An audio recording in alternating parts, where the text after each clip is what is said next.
Okay, today's daf is Pei Daled. We are going to start on Pei Gimel Amud Bet, bottom of the page, 3 lines from the bottom. Tanu Rabbanan, the rabbis taught, Chamisha Dvarim Nemru Bekeleb Shoteh. There were 5 things said about the rabid dog, Keleb Shoteh. Piv Patuah, its mouth is hanging open. V'Riron Notif, its saliva is dripping down. V'Uznav Siruchot, its ears are drooping down. Uznavo Munach Be'al Yirechotav, and its tail is resting between its legs when it walks. Ume'alech B'Tzidei Drachim, and it walks on the side of the road. In other words, it doesn't walk in the middle of the road. V'Yesh Omrim Af Noveach Ve'en Kolo Nishma, that some say it barks, but you can't hear its voice. Mimai. So the question is, Mimai have, where does this dog become a shoteh? Right? How does this dog become like this? Rav Amar Nashim Kashvaniyot Misachakot po. Rav says that it's because of the women who are practicing witchcraft and they use it as a guinea pig. They use the dog as a guinea pig. That's a little confusing. Ushmuel Amar Ruach Ra'ashur Alav. And Shmuel says that no, a demon, a ruach ra'ah, a bad spirit rests upon the dog, and that's how it becomes a keleb shoteh. My benayhu. What's the difference between the two? Ika benayhu lemiktele bedavar nizrak. We turn to Pei Dalet Amud Aleph. That whether you have to kill it from a distance. In other words, Rashi says, Leman damar ruach ra'ashor alav lo yikrav etzlo. According to the one that says that it has some kind of an evil spirit resting on it, you shouldn't get close to the dog because then you could catch it. Right? You could catch whatever it has. So you should throw something at it to kill it. Tanya kivate de Shmuel. There's a braita that supports Shmuel. Meaning that the reason why the keleb shoteh is ill is because it has an evil spirit resting on it. Therefore you shouldn't touch it because it might be contagious, right? That's Shmuel. Where do we get this? It's in a braita. Because it says in the braita, that when you kill the keleb shoteh, you should only kill it with something you can throw. In other words, with an arrow, with a gun, some way that you don't have to touch it. If the keleb shoteh rubs against you, if it touches you, it's dangerous. And if it bites you, you're going to die. If it rubs against you, you're going to be endangered. What can you do if it rubs against you? You should take off all of your clothes and run. That sounds like a fun experience. Okay. Rav Huna b'rei Rav Yoshua chav be'echad minayu. Once Rav Huna, the son of Rav Yoshua, was walking in the shuk, and one of these rabid dogs rubbed against him. Shalchenu lemanei v'rahid. He took off his clothes and ran. Amar kiyamti ba'atzmi hachokma techaya ba'aleh. He said, I fulfilled in myself that which is written. Wisdom keeps those who possess it alive. In other words, I knew the remedy. I knew that what I had to do was take off my clothes and run, and then I would be better. Now we said if it bites you, you're going to die. Is there anything you can do if the rabid dog bites you? Amar Abaye says, you should take the skin of a male, some kind of a cat, some kind of an animal. And you should write on the skin, Ana Plania bar Planita, I Ploni, the son of Planita. Now you notice that even in the Talmudic times, when they said a Mishaberach, they use the mother's name. I am so-and-so, the son of such and such a woman. So they use the mother's name when they said the Mishaberach. I'm writing to you on the skin of this male cat. Kanti kaliros. That doesn't mean anything. It's just an incantation. Va'amrilan, some say kandi koloros. Whatever that means. Ya Hashem Tzevaot. Different names for Hashem. Amen Sela. And so you should write this on the skin, and then and then he should take off his clothes. And then he should bury his clothing in the cemetery. And it says, specifically it mentions in the Bach, he says here, Beparashat Derachim, at the crossroads, where there's a cemetery at a crossroads, Ad Tres Ayarchei, for 12 months, Shata, a year. V'nafkinu, and then you take them out, you dig them up again. V'naklinu, and betanura, and then you burn them in an oven. V'nivdirinu l'ktamei aparashat drachim, and then you go back to that crossroads, and you take the ashes of your clothes and you spread them out. V'anach Tres Ayarchei Shata, and that 12 months in between where you were bitten by the dog and where you're burning up the clothing. Ki shatei maya, whenever you drink water, lo lishtei ela begovta dinachasha, you should use always a metal straw. Because if you drink directly from the stream of water, you might see the image of this shed, of this demon, and then you'll be in danger. Like Abba Bar Marta, which who Abba Bar Manyumi, who is also known as Abba Bar Manyumi, his mother made for him a golden straw from which to drink water because he was bitten by a rabid dog and he didn't want to see the shed. He didn't want to see the demon who might come attack him and put him in danger. So the Bach has on the side here something about Rabbi Bar Manyumi and V'itzi. It should say V'itzi, and he was healed because he did this entire treatment, including the treatment of drinking his water from a metal straw. Rav Matya said. Now we were talking about in the Mishnah. We saw in the Mishnah that this machloket between the Chachamim and Rabbi Matya ben Harash. Rabbi Matya ben Harash endorsed certain kinds of sigulot, certain kinds of methods of healing that we would call sigulot, not really medically established treatments. Rabbi Yochanan chash betzafidna. Rabbi Yochanan had tzafidna. Okay, tzafidna. It says on the side, Cholei Shinayim, Rashi says, V'achanichaim. This is a sickness of the teeth and gums, and it's a dangerous sickness. Why? Because it starts in your teeth and gums, but it makes its way down into the internal organs. So it's a danger to life. So Rabbi Yochanan had this. Azal Gabadahi Matronita, he went to a certain matron, a certain woman, who did like what we would call today homeopathic remedies. Avdale Milta, she did something for him, meaning she made him some kind of a potion, Chamsha. She did that on Thursday, Umale Shabbata, and she did that on Friday. Amala b'Shabbat Mai. He said to her, "What am I going to do on Shabbat? I need to know how to make this recipe for myself at home." Amrale, she said to him, "Lo tarichat, you're not going to need it." Okay, in other words, you're going to be better from the 2 treatments that I gave you. You won't need a 3rd treatment. But then he asked, "Im mitzarichna Mai." He said, "But what if I do need it? What should I do then?" Amrale, she said, "Ishtabali dela megalit." You have to promise me if I'm going to tell you the recipe for you to make it home that you're not going to reveal this to anybody else. Okay. Now the Bach on the side has some extra words in here. Okay, we'll see in a second. So ishtaba. So in accordance to, see, the Bach's version is easier for us to understand, because in the Bach's version on the side he says, she said to him, Ishtabali le'elahad Yisrael de lo megalit. Swear to me, to the God of Israel, that you're not going to reveal it. And Ishtabali le'la Yisrael lo magilna. And then he said to her, that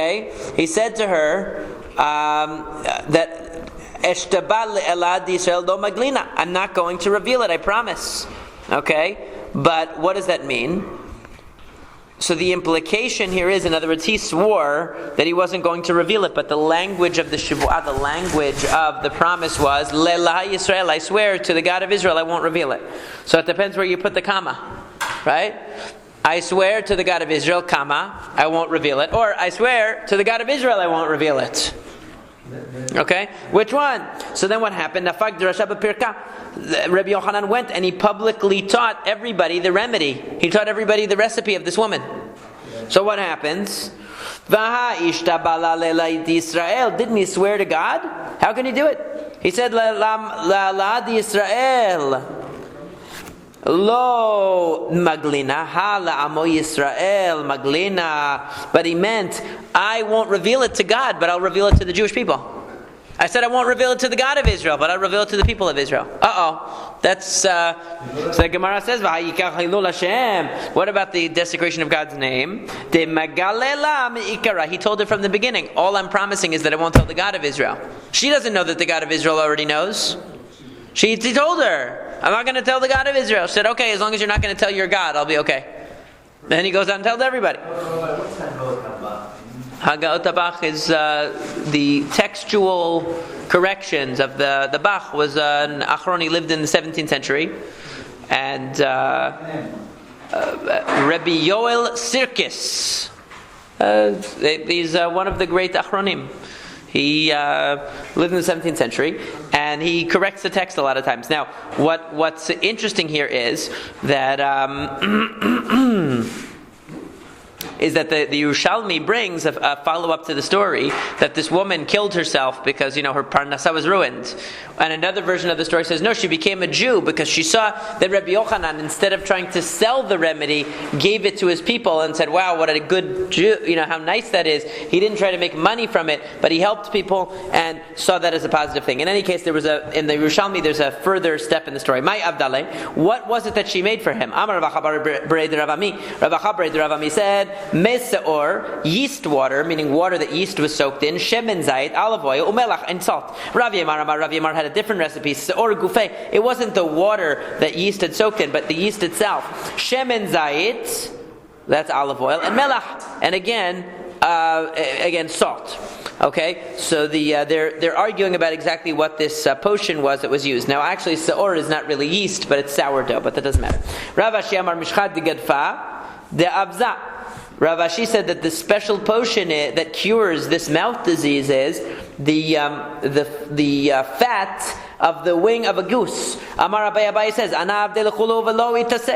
I tried all of these things and it didn't work for me. I didn't get healed. Until a certain Arab merchant told me,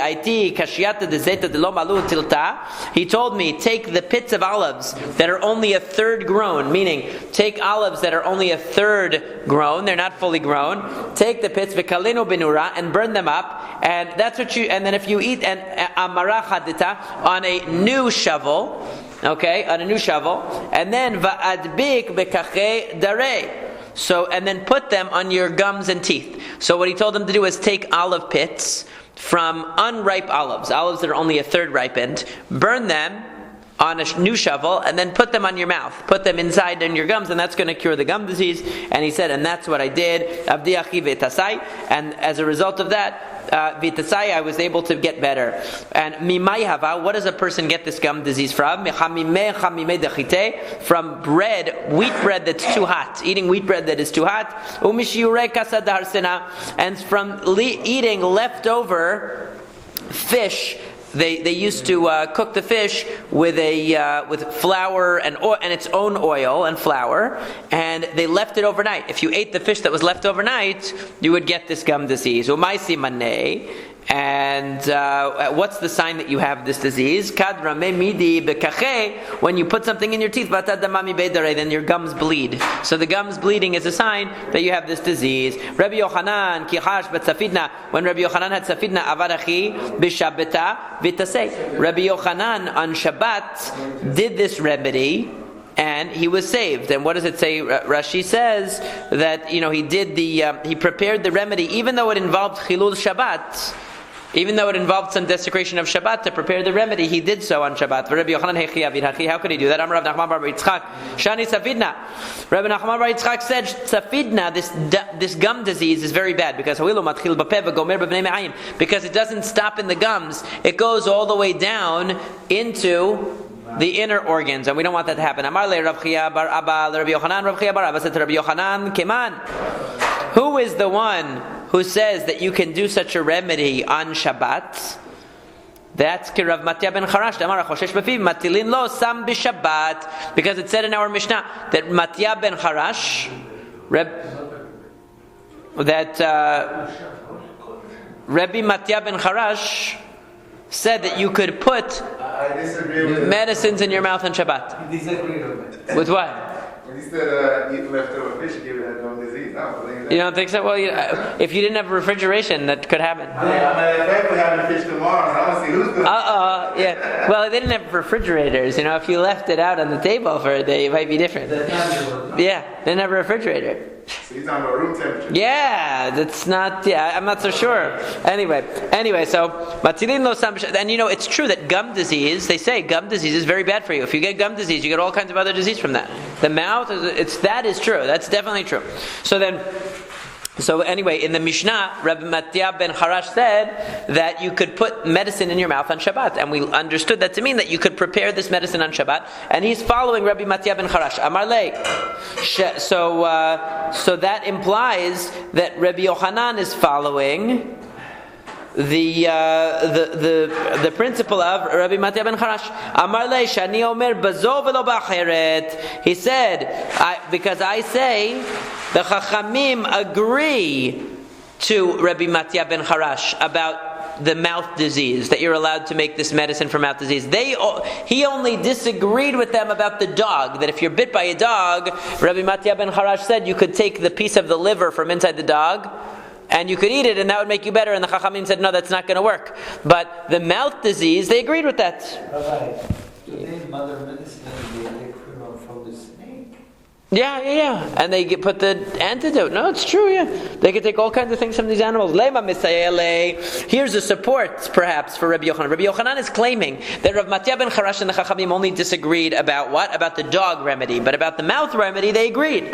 And what's his support for that? Because it says, Misha ahazo yerakon, a person who has jaundice, machilin oto basar chamor. They can eat the meat of a chamor, of a donkey, even though it's not kosher. Misha neshachol kelev shoteh. Somebody who's bitten by a mad dog, machilin oto bachatzar kaved shelo. He can eat the piece next to the liver of that animal and he's going to get better. And the person who has this mouth disease can make this remedy on Shabbat. This is what Rabbi Matya ben Harash says. The Chachamim said, with these, there's no refuah. What does it mean with these? What does it mean with these? Okay, what did they mean by these? What they meant was, my love.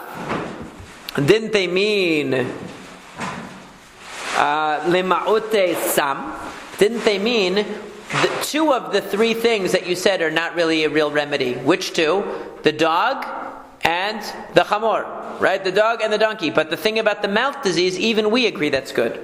Lo, that's not necessarily true. Lema'ute makizin dam lesaronki.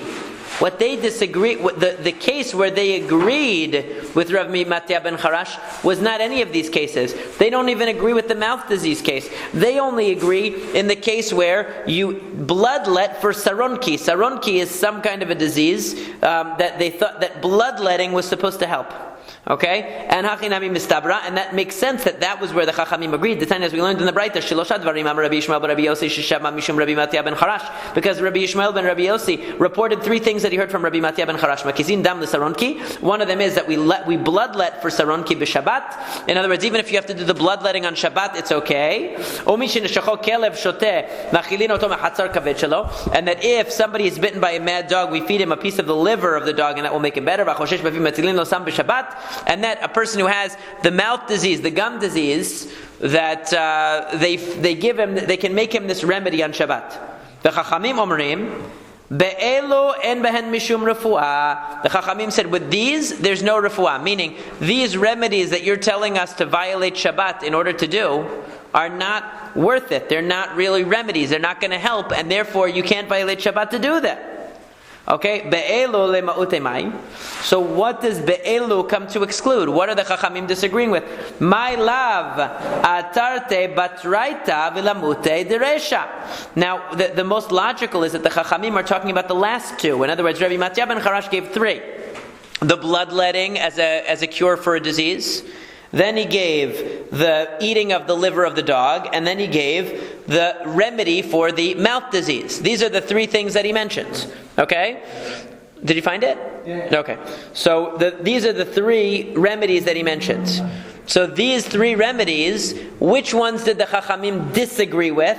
Only the last two they disagreed with. But the first one about bloodletting, that one they agreed with. The Gemara says, no. Lo atarte deresha kamaita v'lamu'ute desefa. We could say that the Chachamim actually disagree with the first two and agree with the third. Meaning, they disagree with the bloodletting, they disagree with eating the liver of the dog, they agree with preparing the mouth remedy. So we can't prove it. And we turn to Amud Bet, Pei Dalet Amud Bet, and the Gemara says, Tashima, come and listen. Detane Rabba Bar Shmuel taught the following: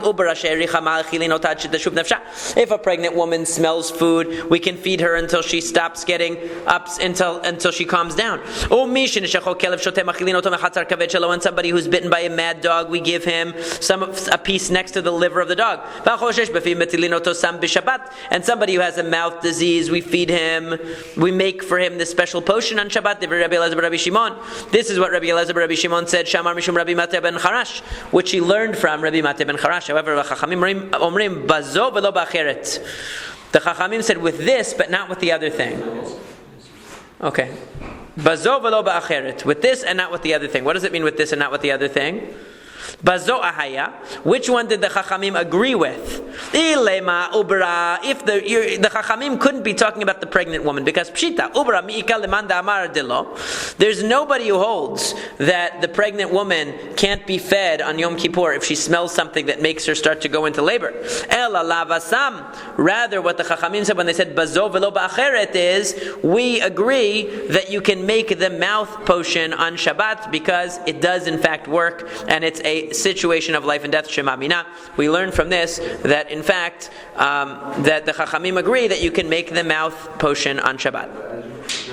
Rav Ashi says, Matniti nami dika. You can also see this from our Mishnah that the Chachamim agreed that the potion that's made to cure gum disease is allowed to be made even on Shabbat. How so? Because ve'od amar Rabbi Matya ben Charash hachoshesh befiv matilin lo sam b'Shabbat ve'lo peligi Rabbanan alei. When Rabbi Matya ben Charash mentions the thing about the mad dog, the Chachamim disagreed with him in the Mishnah. But when he mentioned the thing about the gum disease potion, the Chachamim didn't say anything, implying that they agree with that one. And ve'imita de pligi Rabbanan alei. And if the Chachamim actually do disagree with Rabbi Matya ben Charash even regarding the gum disease, le'ervinu v'litninu v'liflagu Rabbanan b'sefa, then really both of these situations, both the case of the dog and the case of the potion in the mouth should have been combined together into one, and the Chachamim should have disagreed with both of them. Instead, we see that they don't disagree with both of them. They only disagree about the dog, but they agree about the gum disease. And that, in conclusion, is why Rabbi Yochanan was able to make the potion to cure his gum disease on Shabbat, because even the Chachamim agree that one is allowed to do that. And now we get to another small sugya here regarding saving a life on Shabbat. Because at the end of the Mishnah it said that whenever there's a doubt about life and death, we always violate Shabbat to protect life. Lamali. Why does the Mishnah have to after it gave us all of the examples, why does it then have to say any doubt about life we violate Shabbat? Why does it have to mention that? So Amar Rav Yehuda says Amar Rav in the name of Rav. Lo safek Shabbat do bilvad amru ela afilu safek Shabbat acheret. Meaning, not only for this Shabbat, even for another Shabbat. What do I mean? Hechidami. Kigon de amdu alitmanya yomei. Like, for example, if the doctor prescribed 8 days of a certain treatment. This treatment involves activities that are chilul Shabbat. And it's on Shabbat. And the doctor said, you're going to have to do this for 8 days. Meaning, you're going to start on Shabbat and you're going to end on Shabbat. First day of the treatment is going to be Shabbat. Last day of the treatment is going to be on Shabbat. So what might you think? You might say like this. Maybe you'll think to yourself, you know what? I'm gonna wait until Saturday night to start the treatment, so I don't have to violate 2 Shabbatot. Because if I start it during the day on Saturday, I have to violate Shabbat today, and then I have to violate Shabbat also next Shabbat. This way, I cannot violate Shabbat today. I'll do it tonight, Saturday night, and then I'll have to violate Shabbat next week, but at least only 1 Shabbat. So therefore, what does it come to tell? Okay, so it says Kamash Malan. That's why we learn that anytime it's a matter of nefashot, we don't have to wait. Tani Namiyachi, we learned in a Braita, you can heat water for a sick person on Shabbat ben lashkoto ben lahavroto, whether it's to give him to drink or to wash him, okay, with hot water. And what does that mean? Velo Shabbat zo bilvad amru el Shabbat acheret. Not only for this Shabbat, but even if you know that it's an 8-day treatment and you're going to have to heat water for him every day, the next 8 days, including 2 Shabbatot, you don't wait till Saturday night. And you don't say, well, why don't we wait till Saturday night? Let's wait till Shabbat is over. Maybe he'll get better without any treatment. No. You do it right away. Because a doubt about life overrides Shabbat. Velo safek Shabbat zo el afilu safek Shabbat acheret. And not only this Shabbat, but even next Shabbat. In other words, even though you know that it's an 8-day treatment, and you're going to have to wait, you're going to have to violate 2 Shabbatot, we don't care, we do it anyway. It's lo al yedei nochrim, v'lo al yedei kuti'im, which the grass says on the side shouldn't be kuti'im, but should actually be kitanim. That you shouldn't violate Shabbat via non-Jews or children. In other words, you shouldn't, when you're saving a life on Shabbat, you shouldn't make it look like you're trying to minimize the violation by having a child do it, having a non-Jew do it. No, ela al yedei gedolei Yisrael. Have the rabbis do it, the gedolim. Why? So people see that when it comes to saving a life, we violate Shabbat without any hesitation. Without any hesitation. ואין אומרים יעשו דברים הללו לא על פי נשים ולא על פי קוטעים אבל מצטרפים לדת אחרת. And it shouldn't be said that these things are done by women or by kuti'im, by Samaritans, non-Jews, which means, what does Rashi say on the side? Al pi nashim im nashib o kuti'im omrim tzarich en mechalalin al pian. Meaning, we shouldn't say, well, it was only a woman who said we should violate Shabbat. We shouldn't do it. Right? If the woman says she thinks that it's a situation of safek nefashot, we should violate Shabbat. If a non-Jew evaluates a situation and says, I think that we need to do this, it's an emergency, we listen to him. We don't say, no, you're not holy enough, you're not smart enough, you're not holy enough to tell us whether we should violate Shabbat or not. No, aval mitztarfin ledat acheret, but they're combined with another opinion. Rashi says what that means is kegon shenayim omrim tzarich u'shlosha omrim en tzarich v'yishav kuti omrim tzarich mitztarfin lemehave palga upalga. In other words, if you have a situation where there's a disagreement about whether Shabbat should be violated or not, as we talked about earlier, where some people are saying that the person does need it, some people are saying it doesn't, some people are saying the patient needs to eat, some people are saying the patient doesn't need to eat. So in all of these cases, we don't discount the opinion of a woman, we don't discount the opinion of a non-Jew. It doesn't matter if they're Jewish, it doesn't matter if they're a man or woman. If they have an informed opinion, we weigh their opinion in as well. Tanu Rabbanan, the rabbis taught mefakhin pikuach nefesh b'Shabbat, that we always go to save a life on Shabbat. V'azariz harei zeh mishubach. And somebody who is quick about it, it's even better. Should be bet din. You don't have to go to the bet din and ask permission from the rabbi to save a life on Shabbat.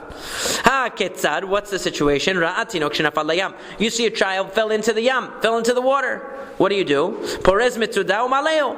Immediately you have to spread out a net and you pick him up. And somebody who's quick about it is even better. And he doesn't have to ask the bet din. What does this mean? Now the Gemara is commenting, and even though the katzayid, kavrei, even though when he picks up the child with his net, you know what's going to happen? He's also going to catch fish. It's okay. Don't worry. Just do it as fast as you can. Don't say, wait, I need to find a way to do this. Don't be a very religious and say, I need to find a way to do this so that I don't catch any fish and I need to ask my rabbi how to do it. No, just do it. Don't wait. That's what the Gemara is saying. Okay? You see a child falls into a pit. You start cutting away. In other words, you take out dirt and you lift him up. You raise him up. You have to dig out dirt from the pit to make steps so that he can walk up, basically. Or to open it up so that he's able to climb out, whatever it is. You do what you have to do. And why does it mention again the zariz? Why does it mention that the quicker the better and you don't have to ask permission? Even though he's making a stair. In other words, if he's making stairs in the pit, it doesn't matter. Your point is to save a life. It doesn't matter that you're building something. You see that the door became locked in front of a child. The child is locked in the house. You break the door and you take him out. And you don't have to. You go as fast as you can and you don't wait for the bet din. Even though in your mind you're thinking, I'm going to break this door and afterwards I'm going to use this wood for firewood. Or I'm going to use this for something else. It doesn't matter. Just open it. We put out a fire on Shabbat if it's going to threaten life. And you do it as fast as you can and you don't ask permission. And even though you're creating coals that you're going to use afterwards, you might use these coals afterwards. From putting it out, it doesn't matter. And we need all of these cases. Why? Because if we only knew the case about the child that falls into the sea, that's why you have to go fast, because the sea has a current. Right? And you're going to lose the child if you don't act fast. But you might say if the child falls in a pit, he's not going anywhere. Right? So I can go ask the bet din what I should do. That's why it has to tell you, no, you don't wait. If we knew about the pit, mishum dekam of it, that's because the child is scared.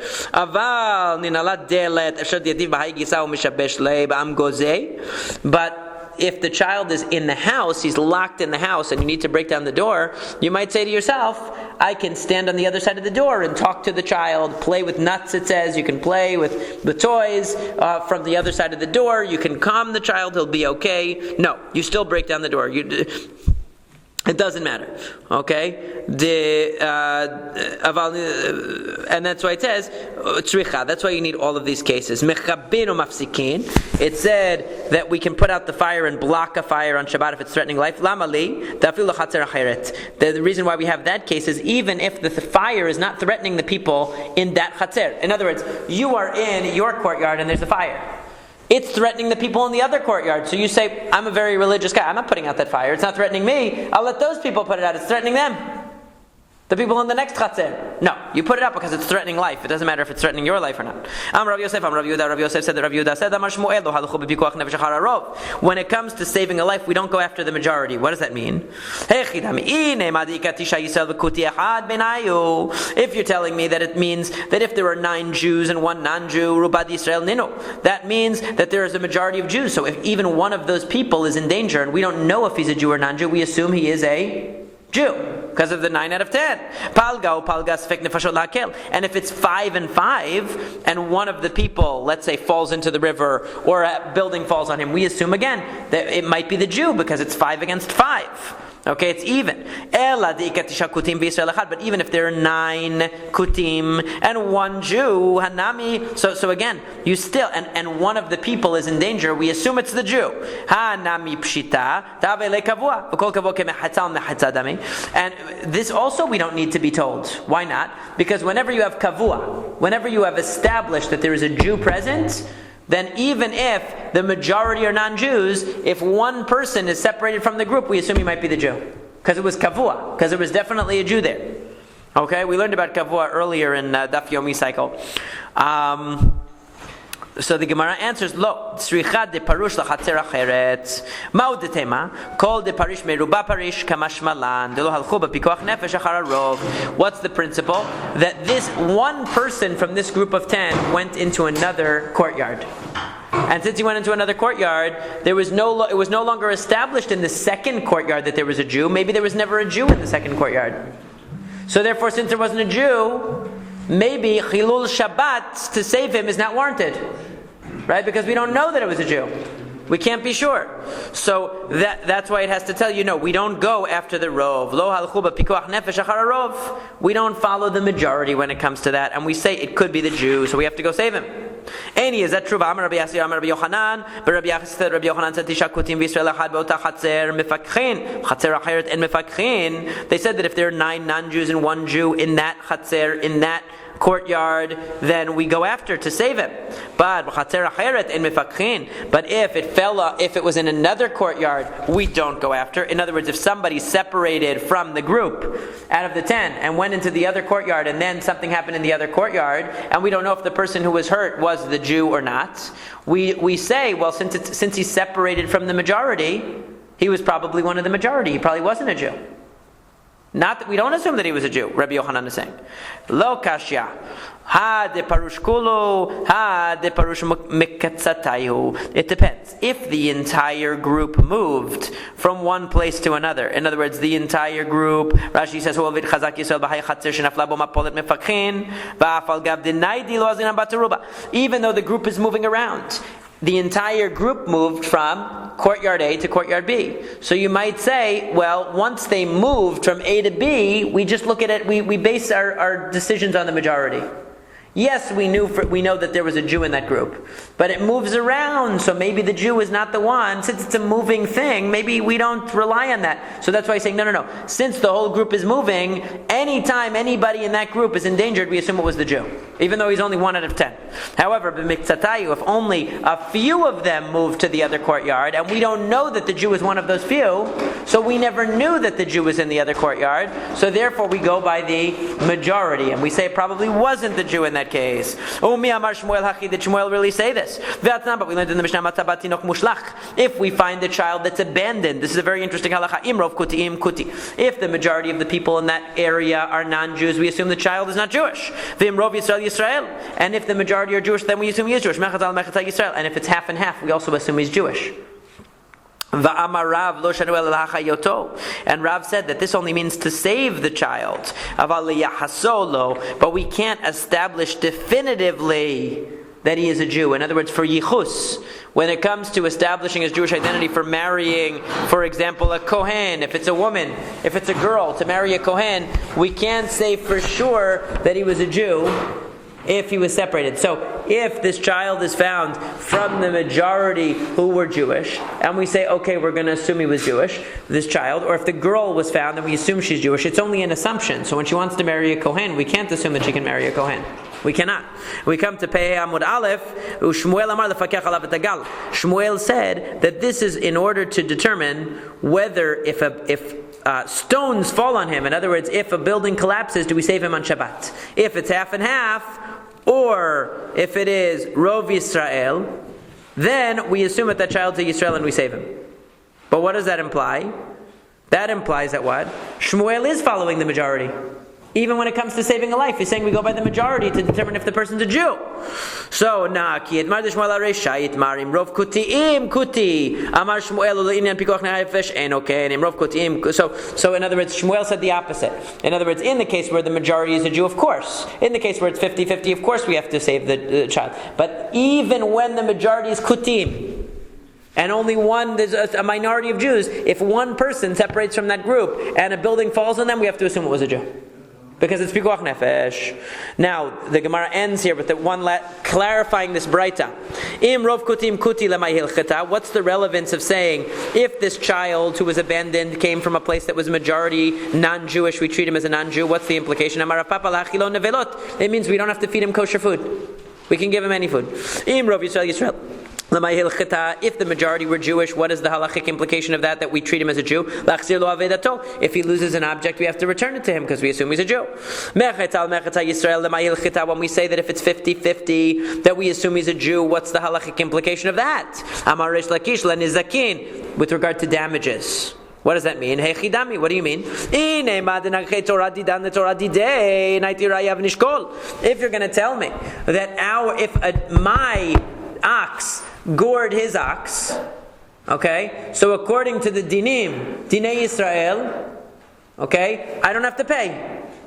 I don't have to pay because unless that ox was established as a shor nagah, he's a nagchan. In other words, unless that's a definite case of damages, I don't have to pay because only Dinei Yisrael do we say that if a shor tam, if an ox that never gored before gored for the first time, that you have to pay. You have to pay chatzin nezek, half.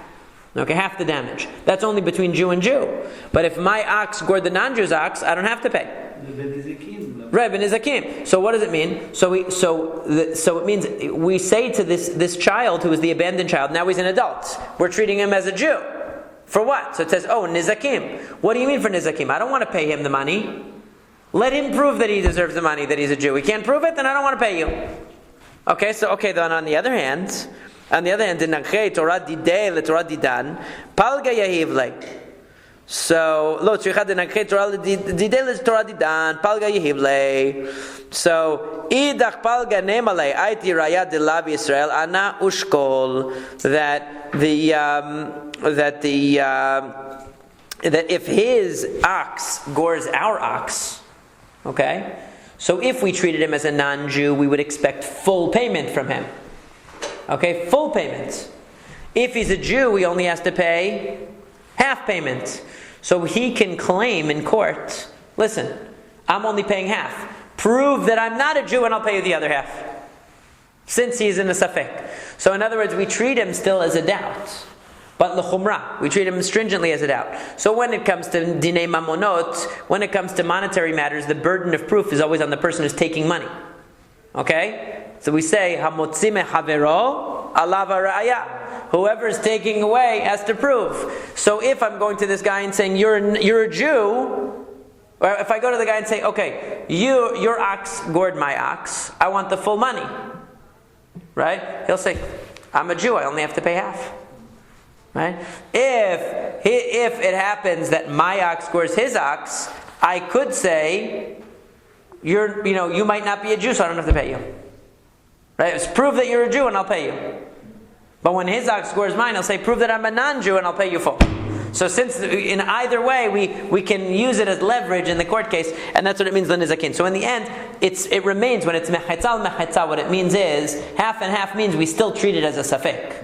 We still treat it as a doubt, lechumra in every way. So when it comes to isur, we're going to treat it lechumra. When it comes to dinei mamonot, doubts are always complicated because it's always a question of who's asking, right? Who's the tovea?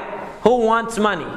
So whoever wants money has to prove his case. If this guy being a Jew is to your advantage, you got to prove that. If being to a non-Jew is your advantage, you have to prove that. And since you can't prove it, one way or another, we're going to have to err on the side of caution. Both ways you have. You have to go both ways. So when going one way, You have it on your own way. Both ways. right? You In certain cases, the Jew gains. In certain cases, he gains by being a Jew. In certain cases, right? So, for example, he's going to gain by being a Jew when he doesn't have to pay the full amount if his ox gores your ox. He doesn't have to pay the full amount. And he gains by the other. And in the other case, not being a non-Jew or having a safek. right? In the other case, we gain by him being a non-Jew because we say, "Oh, I only killed the ox of the non-Jew," which according to halacha I don't have to pay in this case, right? So therefore, you want to prove that. So you say, "Well, prove that you're a Jew if you want the money."